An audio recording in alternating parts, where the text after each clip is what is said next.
he had the Avengers helping him for this fight. So, Yeah. you know what I mean? You know, he had a lot of people helping him to win, to beat my son. So that tells you how good my son is. My son didn't do what I told him he was supposed to do. You know, how you gonna fight? You know, a fight when everybody wants you to lose. You understand what I'm saying? And I don't know what happened. It just looked like all his powers were not there. Like everything was like that we planned, everything that he did in sparring, everything that we planned to do was not there. No, not at all. I hate myself for it, but it's part of it. It's just part of the life. You don't appreciate it. I don't appreciate it. That's why. What was supposed to be the night Teofimo Lopez silenced the doubters and proved he was the king of the 140-pound division turned into a public execution of his legacy. But the most shocking part wasn't Shakur Stevenson's clinical jab or his effortless movement. It was the total systematic collapse of the most famous father-son duo in boxing. We aren't just looking at a loss on a record. We're looking at the mental breaking point of a champion who admits he started to hate himself. Hey guys, what went wrong for you tonight? No, nothing. First off, I just want to thank God, man. I really do. I want to thank the Lord above everything. He's brought me here, got me here. I shouldn't even be here in the sense of here physically, man. Went through a lot of tough battles throughout my career. But hey, man, every dog got his day. So, you know, congratulations to Shakur. Disculpe a toda mi gente. Mira, pase así, pero oye, te quiero, te amo. Dios siempre, sigue con tu fe. Y más de todo, no pare de ganar y no pare de pelear. I can say a lot of things, still gonna be the wrong thing. Great guy, great fighter. We came out here, we went, we took everything, we put everything on the line. They ain't have nothing to lose but gain. And you know what? That's what true champions are all about. Coming in here every time, gotta put respect to it. The red flag started waving long before the first bell. Throughout the entire fight week, the atmosphere around the Lopez camp felt heavy, erratic, and downright strange. Rumors began circulating like wildfire when Teofimo Sr. was a no-show at the final press conference. While the boxing world speculated about his health or his habits, Sr. later claimed he was just resting. I think probably the networks and everybody, the media, everything leading up to this fight, you know, everybody already talking that already about Shakur fighting in May, where the winner was supposed to go and fight in May, you know, against whoever it was. So I think that probably got to him, you know what I'm saying? People talking about me being drunk, all that stuff, you know, when he went to the press conference and I wasn't there, I didn't show up because I was resting. And I think all that affected him in this fight, you know? Like a lot of people say, you know, my son is like mentally like easy to, you know, mess with. And Shakur Stevenson, a master of psychological warfare, smelled blood. He knew the Lopez camp was fractured. Don't worry, bro. Ain't nobody worry about your bitch ass. I've been respectful for you all my life. Yeah, fuck what y'all talking about. Shut up. Man, fuck that. We're gonna beat the shit out of you. It's now getting. Y'all got one more day. Y'all got one more day. Oh, goof ass nigga. Y'all people are dying to fucking kill my ass. Look like we got to you. Look like we got to you. Look like we got to you. It looked like we got to you. It looked like we got to you, nigga. Okay. You better give it to me. He was the world champion. There is no comparison to Shakur's style and my son's style. Yeah. My son is more entertaining. You know what I'm saying? He had the Avengers helping him for this fight, so you know what I mean. You know, he had a lot of people helping him to win, to beat my son. So that tells you how good my son is. We could beat Crawford too. You know what I'm saying? After this fight, we're calling him out. Bring him out. We're calling him out. Bring him out of retirement. We're calling him out. Especially after you beat Shakur? Yeah. You know? Once the fight started, the technical gap was wider than anyone dared to predict. Shakur Stevenson didn't just win rounds, he exposed Teofimo. Teofimo looked slow, reaching for shots that weren't there, and completely unable to figure out the simple equation of Shakur's lead hand. Every time Teo tried to build momentum, he was stifled by a jab. But as bad as the action was, the real horror show was happening between rounds. Usually a trainer's job is to offer adjustments, to fix the footwork, or to find a way past that southpaw stance. Instead, the microphones caught Teofimo Sr. doing the opposite. He wasn't coaching, he was berating his son. He was caught screaming, "Where's your power and where's your feet?" offering zero tactical advice while his son's face was being rearranged by one of the best boxers. I don't think Teo's good when he has to be the aggressor. I think he's actually quite good when people try and put it on him. And then he kind of fights fire with fire. Teo came out and he was the aggressor. I'm like, okay, have I got this wrong? You're going to try and be the aggressor against arguably the best defensive fighter in the game today? It's not going to work. Like, it ain't going to work. Zepeda tried that. And Zepeda throws a lot more punches in bunches, like not single shots. And Zepeda couldn't land a glove. You're not going to land a glove. You're going to get all the credit now. Because there are no excuses. Teo's not, done. Teo's not, by any stretch of the imagination, on the back nine. Like, Teo's still very, very good. Like, when everyone does their pound for pound list, Teo's the guy that's always around 11 or 12. Maybe he hasn't crept in to the top 10 pound for pound in the last couple of years, but he's there. He's right there. So he's beaten a fellow pound for pounder. He shut out a fellow pound for pounder, someone from his era. And bear in mind, Teo's always been a big boy. Shakur Stevenson's coming up from the smaller weight classes, and Shakur bullied him at times. Shakur even said in the corner, didn't he, like, I'm stronger than him. The most revealed and disturbing moment of the night came late in the fight, and it had nothing to do with boxing. As Teofimo sat on his stool, bleeding and exhausted, his own father looked him in the eye and told him, "You're going to hate yourself in the morning." Think about that for a second. In the moment where a fighter needs his corner to be his sanctuary, his own father, the man who has guided his entire life, dropped a bomb that essentially guaranteed a mental breakdown. It was pathetic work from a trainer, and even worse from a parent. There are levels, right? There are levels of superstar. There are levels of pound for pound fighters. He might just be, as I said, Crawford level. He might be Floyd level. There might be one thing holding him back. We'll get to that in a second. But he is an incredible talent. And I understand brilliance. And that boy is brilliant. That boy is brilliant. Understand who he beat. He beat Teofimo Lopez, who, yes, has had his issues. I think we see that against Cambosos and to an extent against Sandor Martin.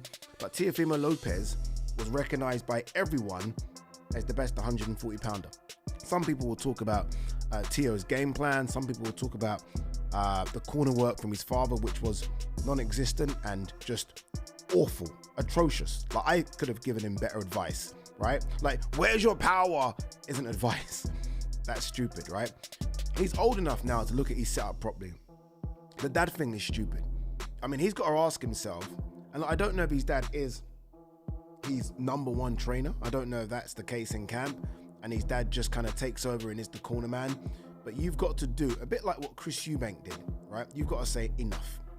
I'm sorry, for the betterment of my career, Dad, you're my dad, forever will be my dad, but I've got to get an elite trainer in. I've got to get, because that wasn't supposed to happen. That was not supposed to happen. Like, as I said, Teofimo Lopez is also a very good fighter. Is he a great fighter? Those discussions will be had now, I'm guessing. You're not supposed to get shot out like that. You're supposed to have a proper game plan. I saw nothing. Like, literally, I saw nothing. And it was embarrassing. Senior even had the audacity to run down the ring apron and celebrate after one of the few moments Teofimo actually landed a punch, acting like they were winning while the scorecards showed a near-total shutout.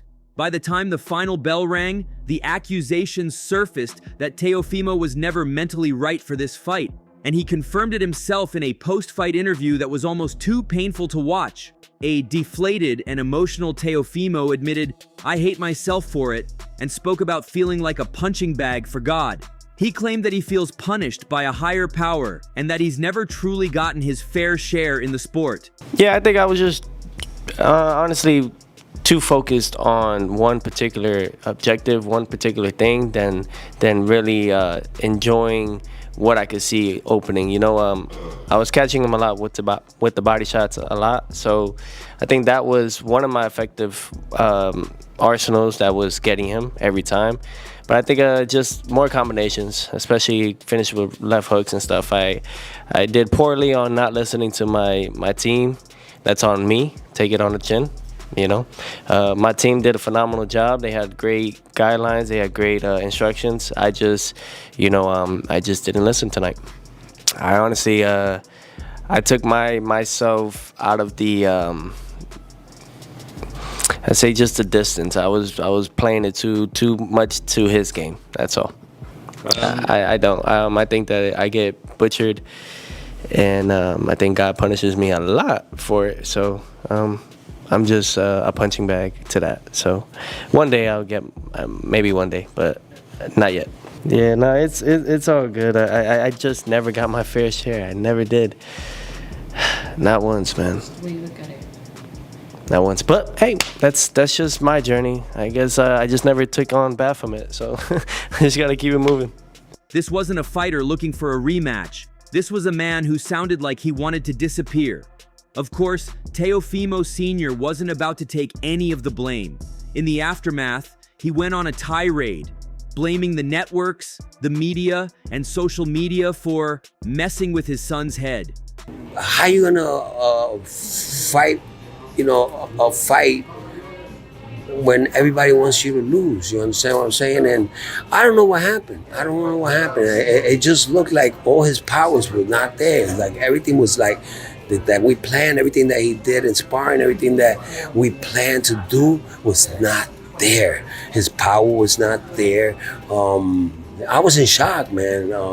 And I think this is, a lot of this has to do with everybody not wanting him to win. You know what I'm saying? There was not one person talking good about him. You know what I'm saying? So, that has to stop. In this planet, this world, that's why we have this sport. The best man has to win, and nobody knows who's winning unless, you know what I'm saying? The average person could have an opinion, you know what I'm saying? But when you have all the networks saying that my son's gonna get his ass whooped, that that every time my son looks at social media, they're talking bad about him, it's not right. It's not right. That gotta change, you know what I'm saying? Mentally, of course he's gonna be all right. He wasn't okay the whole week, you know what I'm saying? I think like for about 2 or 3 weeks he wasn't okay because everybody was talking really bad about him. That's gotta stop, and I think that it was a plan that worked, because they know that my son sometimes takes everything serious, and that's why he was talking the way he was talking in the press conference, talking about a lot, bad things and stuff like that. I told him to stop doing that, but when you talk bad about your father, that affects a lot. It affects a kid. It affects like somebody that you love, you know what I'm saying? And that gotta stop, my son is fine. He claimed everyone on the planet wanted his son to lose and that the negative energy affected Teo's power. It's the same old story, shifting the goalposts instead of looking in the mirror. No. Everything was fine. The sparring sessions were like what motivated me to this fight. That I was 100% sure who was gonna win. For some reason, the game plan, my son didn't do what I told him he was supposed to do. His rhythm was supposed to be different, where we were supposed to stop Shakur from doing whatever Shakur does best, you know what I'm saying? Congratulations to him for winning, you know what I'm saying? But that was not my son in there. And he did it at the highest level that one could do it on. I was impressed with Shakur. If you look at in the lab, the ring with Malik Scott, the best show in boxing inside the ring, I said it would be the jab. He had one of the best jabs in the business from a southpaw standpoint. But what I was really disappointed in was the corner work from Teo. No one is telling this young man to get his lead hand up. His eye is swelled up and bleeding from the jab. He's running into the jab. Someone should say, get your lead hand up to take that jab away. It just was no adjustments made. They had no answers, and I was a bit disappointed in that. Not disappointed too much in Teo, because he did try, but his trying just wasn't enough with somebody as elite as Shakur Stevenson. He's a southpaw. My lead hand have to be up when I'm approaching him, so at minimum I don't get hit and eaten up with his jab. That just wasn't good for him. Shakur Stevenson become 4-division world champion, and I think in a classic boxing match against Teofimo Lopez, who brought his stuff, but just I didn't think had the rhythm and the timing. He never countered the counter in order to really land anything significant on Shakur Stevenson. I think Shakur was locked in, he was dialed in, and on the job at hand, and he performed very, very well. You know what I mean? He kept the distance, and he controlled the distance and the space in the center of the ring. That's what boxers do, and he did it masterfully. So, you know, Shakur Stevenson and Keyshawn Davis right in the same weight, and they are the two, if not the two best super lightweights in the game. You know, it's arguable. So, you know, they're brothers and have vowed never to fight. So we may never know who is the best 140-pounder in the world, you know, if they never meet, you know what I'm saying? But they both continue to be successful, undefeated, and who knows, maybe they can want to go up in weight, want to go down, but, you know, I don't know how they live in the same weight class. That's beyond me. He's already talking about moving up to 147 pounds, claiming that the weight cut was the issue and that his son is still the greatest. But the boxing world isn't buying the excuses anymore. Moving up in weight won't fix a corner that offers insults instead of instructions. And it won't heal the deep-seated resentment that seems to be brewing between a father and his son. We're gonna prepare him. Maybe he's not ready. You know, he's been 5 years without losing. He's defended his 140 weight title and his lenient belt. I think 5 times. I think it is. And you know, I think it's right. He's ready to go to 147. You know what I'm saying? That he got beat up, man, that was a headbutt. And my son didn't get beat up, man. He went to 12 rounds with a good boxer. You know, we were supposed to do different things in there, and that didn't work, you know, and that happens. It happens to anybody, you know what I'm saying? All the greats have lost, and they have come back, and they have done great. So, you know, we're here, and we're gonna stay. He's still 28 years old. He's still not in his prime, and we're coming back stronger than ever. You know, next time I think he's ready to go to 147. You know, the whole plan was not to exchange with him. The whole plan was not to box with him. But I guess, you know, it worked to Shakur's benefit, and congratulations to him and to his team. And we got to move to better things, you know what I'm saying? It's not the end of the world. You know, a lot of great fighters have lost 8 times, and you know, it's not, my son is not 40 years old or 30 or 48 years old, so we still got a lot more to do, you know? Go to 147 and fight the best at 147. The shocking truth is that the Lopez family is at a crossroads that might not have a happy ending. Shakur Stevenson didn't just take the belts, he took the mythology of the Lopez camp and shredded it. Teofimo Jr. is a generational talent, a man who has beaten legends like Lomachenko and Taylor, but he looked lost against Shakur. Well, yeah, enough pop to make Teo respect him yesterday. He was busting him up, and honestly, I think he could have knocked him out. It's just the fact that he was fighting a patient fight, which was the right fight as a southpaw, looking at what Teo was looking for, right? Shakur played the patient game because he didn't want to lead, because, you know, he was making Teo have to step to him, and Teo don't got the footwork to really pull it off. Every time he stepped forward with his jab, he followed up with a right hand and would step all the way through with the right hand, which is kind of okay sometimes when you're fighting a southpaw, but you got to be defensively sound. Like, keep your left hand up. Teo threw his jab, bring his jab hand down, and then when he goes step in with the right, Shakur kept intercepting everything he was doing with his right jab. Like, he was just jabbing him in between his shots or disrupting him every time he tried to get off. And he frustrated him the whole night by not leading, making Tio be the aggressor and making him pay every time he tried it. And by round 4, it looked like Tio had quit in his eyes, man. And then his father, I don't know what round his dad said what he said, but his dad like, "Where's your power, Pop?" Something like that, man. I'm like, the instructions he getting in the corner is like, is this what you getting at the elite level? That's saying something, man. That's not real training or not real coaching. But not trying to, he don't need me to beat him up no further than he already beat up. I'm gonna just say, like, I didn't expect it to go that way. I thought it'd be more competitive than that. So it's very rare that we see you kind of, be uncomfortable or go at somebody and tell them something. But we saw something earlier with you and Teofimo Sr. I know there's been a little bit back and forth, more from Teofimo's side. You approached your father, you told him something. What is it that you told him? Because I know he was trying to get some antics towards you, and it didn't get to you. No, I just told him about himself. He know what I said, but he got to stop being a clown, Like, everybody not with the clown antics and things like that just because he want to sell a fight. It's cool to sell a fight, but I'm not fighting.